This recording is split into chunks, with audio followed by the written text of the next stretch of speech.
আমি মোহাম্মদ রবিন মিয়া, electrical engineer.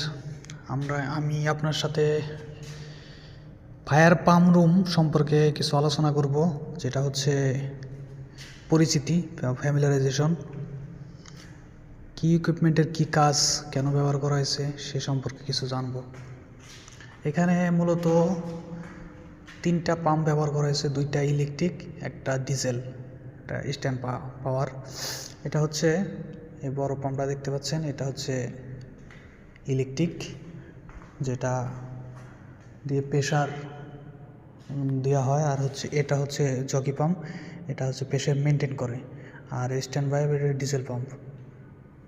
ঠিক আছে, এখন আমরা পরিচয় হব কীভাবে কানেকশন হলো আর কেন এই ডিভাইসগুলো ব্যবহার করা হয়েছে।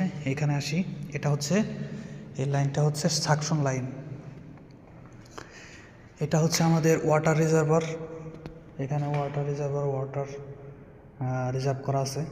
এটা হচ্ছে আমাদের গেট বাল্ব। এটা হচ্ছে টেম্পার সুইচ বা সুপারভাইজারি সুইচ, সেটাই বলি। আর এইখানে একটা ফ্লান্স দিয়ে লাগানো আছে শর্ট পিস, প্লাস এইটা আমাদের ওয়াইস টানার। যেটা কেন ব্যবহার করা হয়, সেটা এটা পানি যখন এখান দিয়ে আসবে, ময়লা যেন এখানে নিচে জমা থাকে, ময়লা যেন এই পাম্পে না যায়, সেই ক্ষেত্রে এই ওয়াটার স্টানার ব্যবহার করা হয়। হ্যাঁ, তারপরে আমাদের এই সাপোর্টার। এটা ফ্লেক্সিবল, যখন পাম্প ভাইব্রেট করবে যেন এই ভাইব্রেশনটা এইদিকে না আসে, সেই ক্ষেত্রে এটা ব্যবহার করা হয়। এটা ওয়াটার ফ্লো মিটার। এটা কি পরিমাণ পানি এখান দিয়ে আসতেছে সেটা দেখা যায়। আর এয়ার ভেন্ট, যদি এই সিস্টেমে কখনো প্রেশার থাকে, এটা পানি রেখে প্রেশার বের করে দিবে। এটা ডিজেলের পাম্প হয়ে এটা এই এলবো হয়ে এখানে সেম ফ্লেক্সিবল। এটা নন রিটার্নের কাজ পানি এদিক থেকে উপর দিকে প্রবাহিত হবে, নিচের দিকে আসবে না, মানে একমুখী পানি প্রবাহ যেটাকে বলে।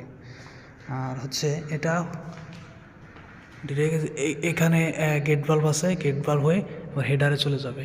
হেডার এটা মেন পানি, সবগুলো পাম্পের আপনার ডিসচার্জ একটা হেডারে কানেকশন থাকে।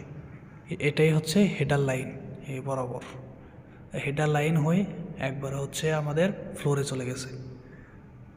সেই ক্ষেত্রে আমাদের